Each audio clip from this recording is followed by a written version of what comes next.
Well, good afternoon. I've promised a podcast on Ganesh, but I also promised a podcast on interdependent or dependent origination. So, I'm starting to not feel so bad about over-promising and under-delivering. But in the meantime, I thought this was probably maybe a little bit more to the average tastes. The wife currently is reading The Power of Now by Eckhart Tolle, with a new preface by the author. But I've also noticed that he's produced other works based on this same work. Today she was reading a section called The True Nature of Space and Time, and he also highlighted that section in his, I guess it was supposed to be considered a workbook, a companion book to The Power of Now itself. But we were listening to it as a separate work. And on that note, the true nature of space and time, I thought initially I would actually go through, like I did on the previous podcast, and discuss the Buddhist basics, or basis even, of what Mr. Tolle is talking about. So he starts and says, now consider this. If there were nothing but silence, it wouldn't exist for you. You wouldn't know what it is. Only when sound appears does silence come into being. It's excellent, profound, and a wonderful, wonderful idea. This is actually a multifaceted metaphor. Because, of course, silence, right? If there were no sound, period, kind of like the metaphor of if a tree falls in the forest. But again, it seems that Mr. Tolle may have confused his similes, I think is the metaphor. Kind of like the tree falling in the forest. The idea is not whether the tree makes a sound. The idea was, if there was no perceiver, would it still make a sound, right? But again, we've discussed this. Koans are not meant to be answered. They're designed as a riddle to tie the awake, or I guess the unawakened mind, tie it up and help you see through what we consider the nature of reality to the ultimate nature of awareness. He goes on and says that similarly, if there were only space without any objects in space, it wouldn't exist for you. Imagine yourself as a point of consciousness floating in the vastness of space. He says nothing could be, again, I'm skipping through here. Well, actually here, before we skip down, he said suddenly space wouldn't be vast anymore. Right? If there were no stars, no galaxy, just emptiness. He said suddenly space wouldn't be vast anymore. It would not be there at all. There would be no speed, no movement from here to there. See, that again, I have to discuss that. I mean, he's going to go on and talk about emptiness later. But again, if you're talking, I'm sure he doesn't openly state Buddhist, but he references many quotes. He doesn't declare this to be a Buddhist perspective, but emptiness is a common translation of shunyata. That's the emptiness of inherent emptiness, or the interdependent origination, or dependent origination of all things. Nothing is of itself and only of itself. Nothing has a life of its own, an independence of the rest of the universe. Even a person, you break them down into their individual components. You have atoms, you have blood, you have water, calcium when you break down bone, right? Same as with the mind. We tend to apply labels like names to ourself, and then imbue it with some life. This is what he's trying to explain here, right? But again, he misses the idea of emptiness, even of space. I'm going to go on and explain what he maybe could have explained a little bit better when you look up at the universe and you don't perceive the amount of empty space within it. You only see the objects of perception, or what we consider the objects of perception, not the space between. So he talks about emptiness. He says suddenly space wouldn't be so vast anymore, or would it? Would it? Even as just emptiness, would space no longer be so vast? As I mentioned to the wife, he talks about this magical quality of space. It's awe-inspiring, the infinity of space itself, the depth and stillness that allows all that magnificence to be. Well, that's not space. I mean, again, we're getting away from space as it references the stars and the universe and galaxies, which is what he was referencing.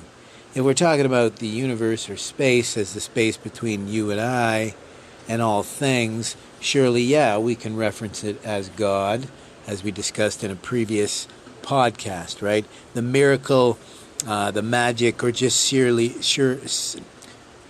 simply or surely the transcendental quality that is life itself and the universe. But he goes on and says there would be no speed, no movement. Right? At least 2 points of reference are needed for distance and space to come into being. Well, he's making a big jump here, right? He's making a big assumption that, one, if space didn't have stars and planets, would it truly be empty? I mean, was modern science telling us that the space between objects in outer space might actually be dark matter or some other material. And as I said, if we consider the universe expanding at a regular rate, then it's not so empty in our sense of not full. Empty of that inherent existence, or what I'd rather point out, and I'll jump ahead, he talks about our perception when we look up at the universe from Earth. He doesn't reference that our perception is jaded by the environment. In this case, looking through the atmosphere, looking into space from Earth, we're of course not going to perceive it the same as we would if we were in outer space. We're also not going to see as many stars. That being said, he still talks about looking up, seeing 100 billion galaxies, and in each galaxy, billions of stars. Okay, I mean, that's a bit of a leap there, but let's imagine we look up from the Earth and we ignore the fact that we're not even perceiving the millions upon millions of stars and galaxies and universes all combined. All these little objects of perception for us in the universe. But what are we actually perceiving? Right? So we're not remaining passionless like the Tao Te Ching taught us, so we could observe the subtle. And we're not, again, as Mr. Tolle says, bringing our awareness back to that fact, thus bringing ourselves back to presence.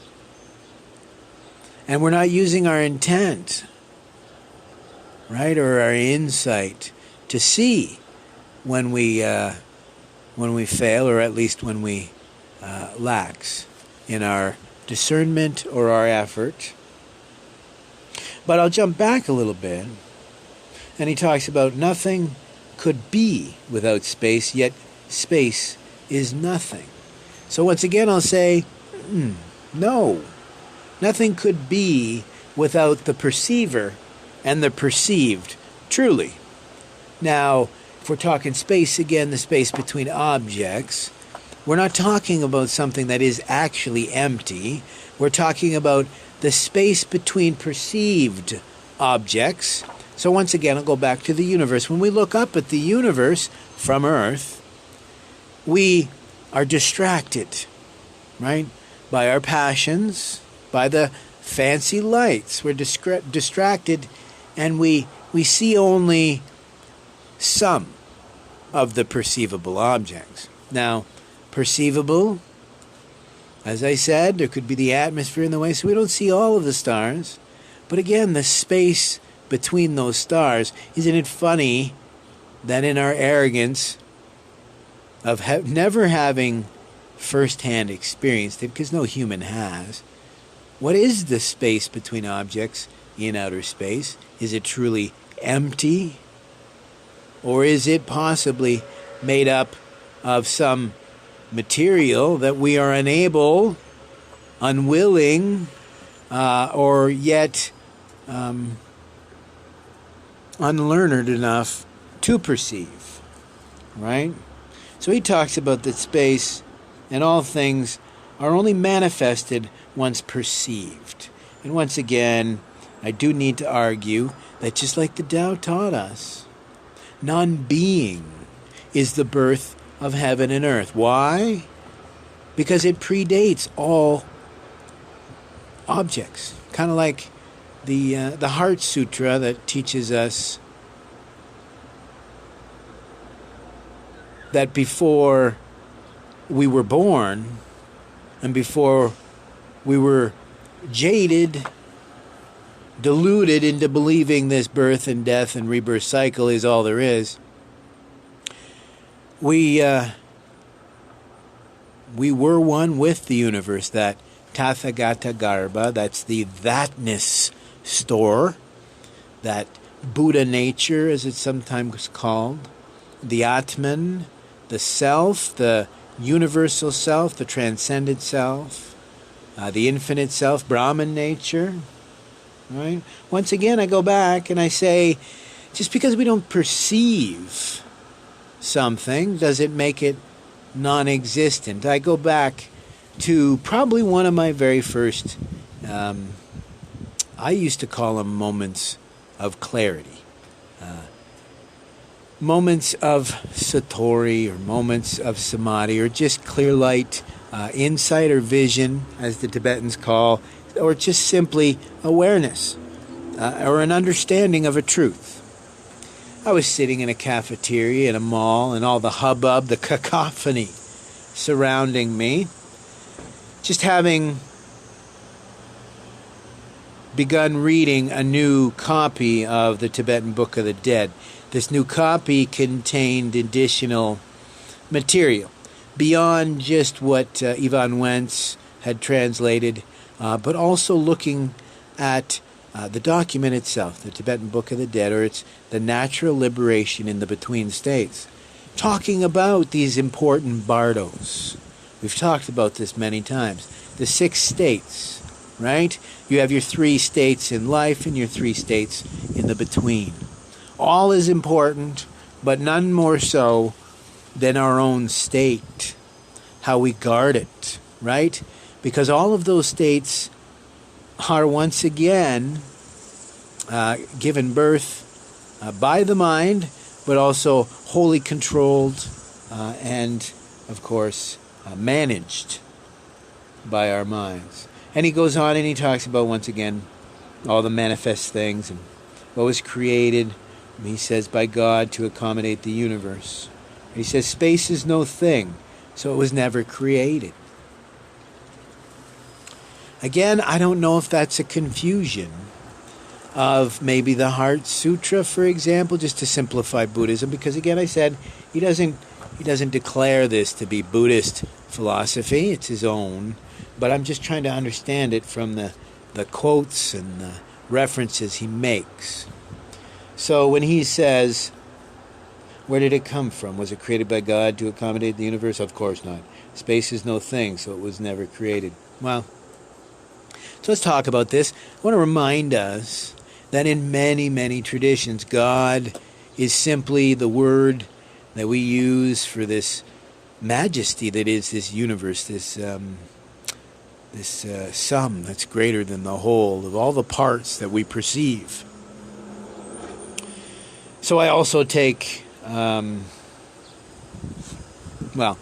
also maybe don't agree, right, that it was never created. But in the Heart Sutra, this is actually something interesting we'll discuss at the end of this very short chapter that I'm making very long. But the discussion is as the Bodhisattva Avalokitesvara was cruising in the deep prana-paramita, that's the heart of wisdom. Again, coursing or cruising in the deep prana-paramita. So he was residing in, abiding in this truth. What is the truth? That awareness to our own source of suffering and the source of liberation allows us almost immediate liberation. But what that takes is the realization that all of the 5 skandhas are empty. What are they empty of? They're not empty and they don't exist, nor were they never created. All the 5 skandhas that we've been born into, all of the prakti, all of the ephemera, all of the objects, the feelings, the space, the time that we deal with on a daily basis, you can't deny their existence. What we're talking about is the same duality of the self, is their same duality that we use discernment to understand what is correct and what is incorrect, right? So this universe, this cacophony that surrounds us, as I said, sitting in the cafeteria, I look around and I see all these other individuals talking and leading their life, but do they continue to exist when I leave? Now, that's a wholly arrogant thought to have, but as I've come to realize in my old age, it is certainly not laughable when it comes to the idea of shunyata, right? The idea of emptiness. Our perceptions are empty of any intrinsic reality.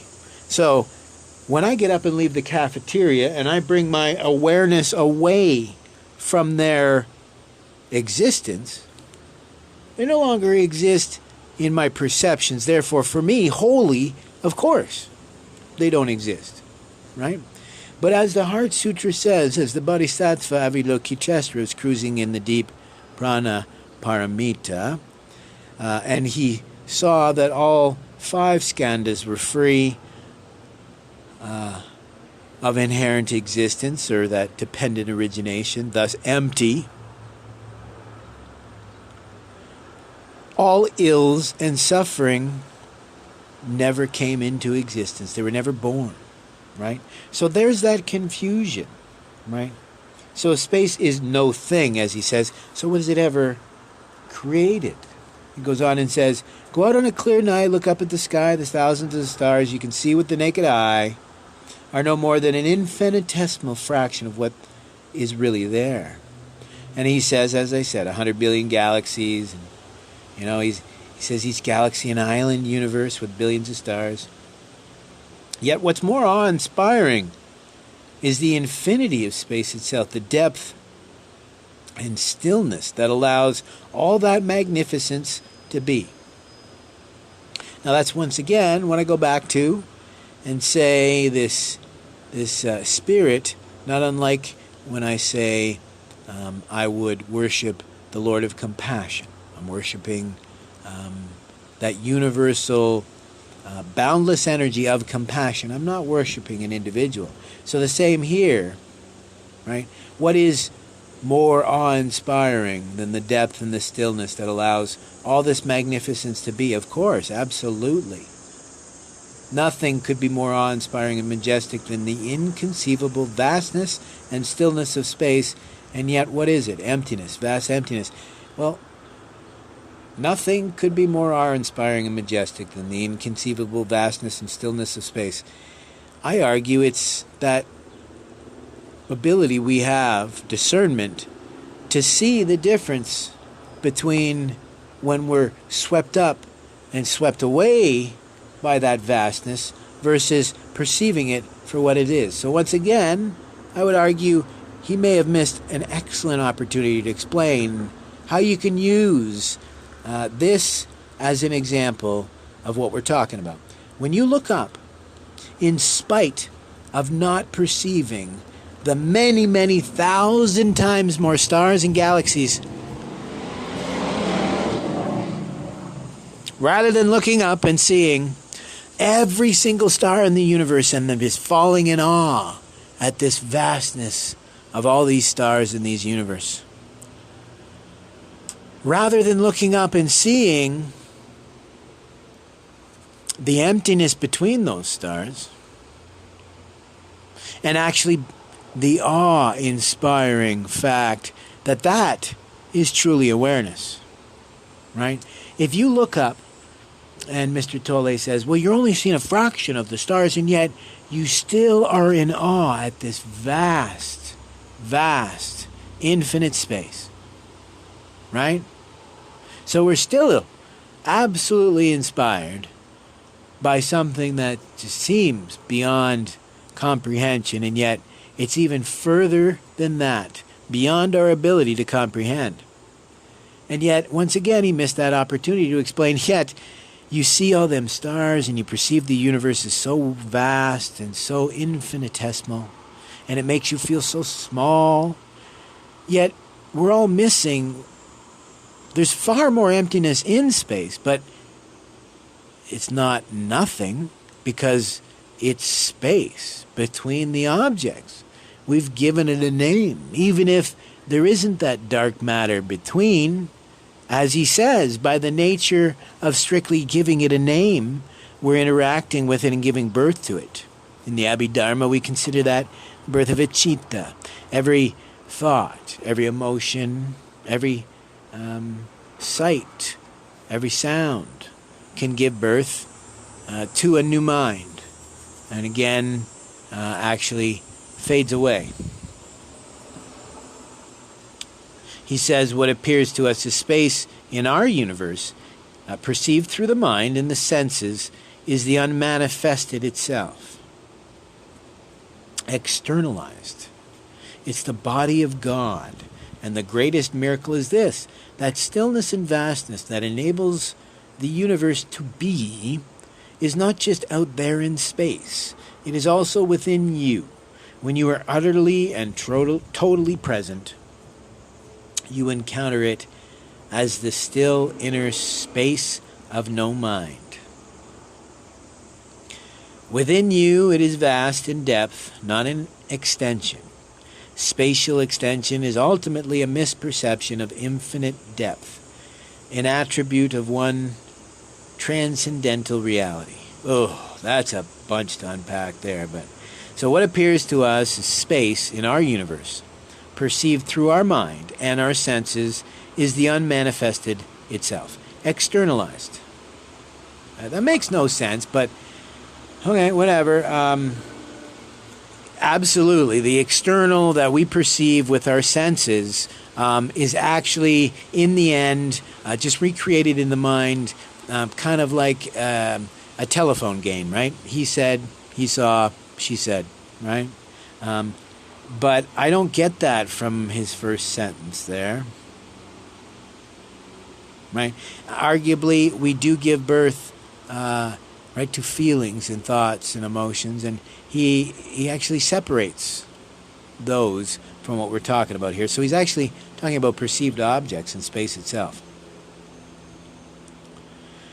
And so he says it's the body of God, and the greatest miracle is this, that stillness and vastness that enables the universe to be is just not out there, is not just out there in space, it's also within you.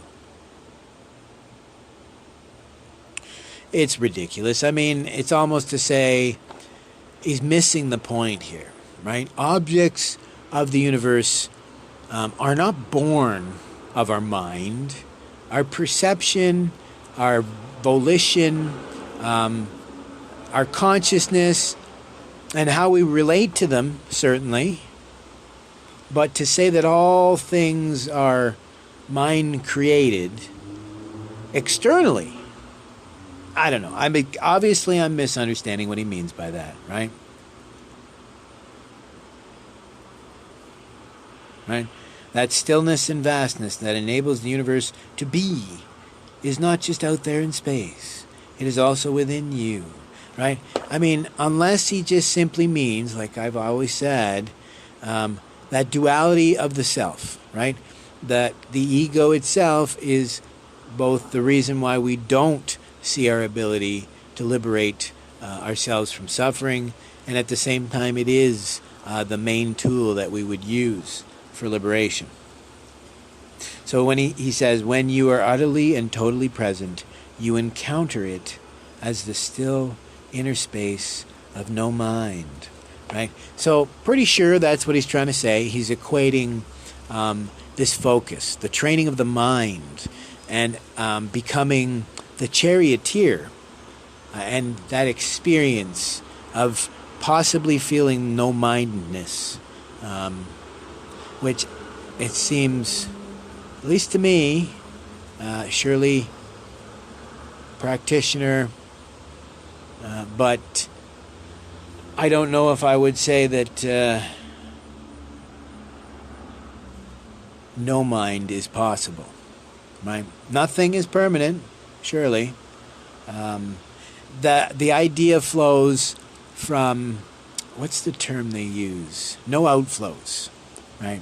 So it's when you get to your upper stage of jhana development, mind training, you eventually produce no outflows, meaning nothing is born, right? You are ultimate watcher. You sit, you experience no thoughts, no passions, nothing in you or of you is created beyond the experiencer.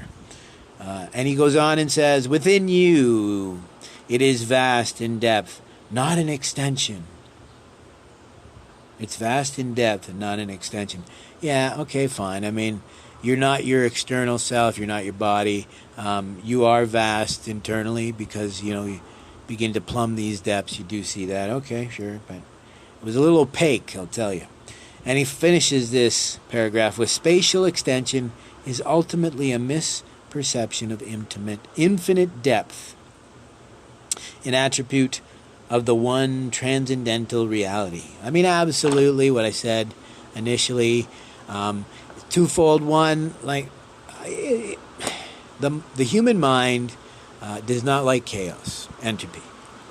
The human mind looks for order in chaos. So, I mean, it makes perfect sense, right? That, right, when looking at infinity, the human mind will apply, arbitrarily or not, some sort of spatial dimension.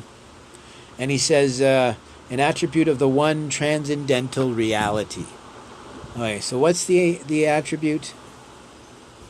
Right, spatial extension is ultimately a misperception of infinite depth, an attribute of the one transcendental reality. So the way I equated this is, imagine a steel worker. He's 20, 30 stories up. He's walking on a steel beam. So where should he apply his perception, right? Now, he could apply his perception to all of his fields, but would he not find it near impossible to stay focused on walking the beam? So if he were to focus his attention on the beam itself, so that obviously he doesn't fall and he can complete his main task of walking on this beam, has he really turned his back from proper awareness? Or has he simply used discernment to direct his awareness where it ought to be? So I'll go on, and the reason why I mention this, because he quotes a question, I believe. Someone says, according to Einstein, space and time are not separate. I don't really understand it, but I think he's saying that time is the fourth dimension of space. He calls it the space-time continuum. Well, that's a little more difficult than I'm sure he's ready to go into. He's shown himself not to be a scientist per se. But if you look at Einstein, again, I'm not a scientist, so just go look it up yourself. But if you look at Albert Einstein, his theories had more to do that they are tied but relative, right? So just to oversimplify, I hate to do it, but as you speed up in space, time slows. So they're not as directly tied as we might perceive. So he's using this to give you an idea that space and time is relative, like a watch pot never boils, or when you're used to living in a small apartment and you move to a large house, of course everything seems larger. Same perception in reverse if you move into a smaller dwelling. It's perception alone. But the book goes on and says, yes, what you perceive externally as space and time are ultimately illusory, but they contain a core truth. Absolutely, as I said, our senses are doing their utmost best to give us the best representation of what they're experiencing, because we can't experience it, our minds cannot experience it firsthand. Whether our ego is in play or not. Now add in the ego, and so there becomes an almost guaranteed misperception. He goes on. He says, they are the two essential attributes of God, infinity and eternity, perceived as if they had an eternal existence outside you. Within you, both space and time have an inner equivalent that reveals their true nature, as well as your own. Whereas space is the still, infinitely deep realm of no mind. The inner equivalent of time is presence, awareness of the eternal, now. Right? I changed that up just because I find it hard to say the eternal now. So remember, he says, remember that there is no distinction between them. Right. Again, it just doesn't seem to make sense, but if you were to just break it down, and it's that discernment, that understanding that we deal with time and space. Yes, it's relative because of our limited perceptions. Your mandate is to navigate this and not allow it to distract you, right? Mislead you, inflame your passions so that you can't complete your task, right?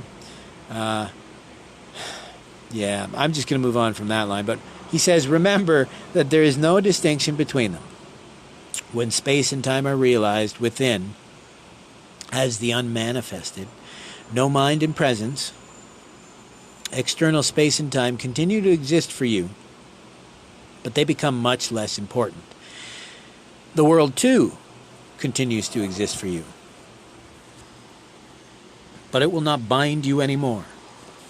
I mean, I can see why people read it, because if you have a cursory understanding, you can pull from this what he's talking about. But he says space is still, infinitely deep realm of no mind. So he's equating space as no-mindedness, nothing. And he says the inner equivalent of time is presence, awareness of the eternal now. That eternal now is simply something that we aim for. Like in the Heart Sutra, it's that parasam gate, it's to go to the other shore, to reside, to abide in this awareness or this mindfulness, the satipatthana. He says when space and time are realized within as the unmanifested. Again, he's referring to our external reality is of course, experienced internally. So, of course, to change your universe, you must manage your inside. He says, no mind in presence. That's how we perceive space and time. External space and time continue to exist for you, but they become much less important. Now, didn't he say that time is not created, and yet now he's saying it does exist for us? And it continues on. There's no mention of time being tied to space. So if we're not occupying that space, and it's not created unless we create it within our own minds, right, unmanifested, then how can it be, right? How can it continue to exist? But neither here nor there. They become much less important. Okay, I'll give him that. I mean, I actually complained about it when we read it originally. But so he says, the world too continues to exist for you, but it will not bind you anymore. I don't know why they strip out so much sufficiency. Yes, when you're no longer swayed by the cacophony of samsara, when you're no longer, lustful at the sight of the faintest amount of skin, when you're no longer enraged by the slightest hint of injustice, when you're no longer moved by heaven or earth, none too much, but none too little, right? That golden mean, not insufficiency and not excess. That's when you do achieve this liberation. But, right, he equates the living in the world to be free from its bounds. And in the Buddhist perspective, that is absolutely impossible because it is this birth and death cycle, the samsaric realm, that is our suffering. We have made that choice, surely, within our mind. I like the idea I've discussed before, that it is all manifest of mind. So our perception of samsara, this world here, is purely of mind, as is the heavens discussed in Buddhism, like Sukhavati, the heaven for the Pure Land, Amitabha's heaven, where you can pray with devotion to be born amongst the lotus in the Pure Land, which is Sukhavati, right? A land away from the distractions and the delusions of samsara, where you can continue your Buddhist studies and hopefully find a way to achieve that liberation that we should all be seeking. But he goes on and says, hence, the ultimate purpose of the world lies not within the world, but in transcendence of the world. Now that I won't argue, but he sure did make it difficult to pull out of that, right? The idea is to transcend the greed, the commodification, right? A certain dress. You gotta go out. You gotta go out every Friday. Just as you would not be conscious of space if there were no objects in space, the world is needed for the unmanifested to be realized. You may have heard the Buddhist saying, if there were no illusion, there would be no enlightenment. It is through the world, and ultimately through you, that the unmanifested knows itself. You are here to enable the divine purpose of the universe to unfold. That is how important you are.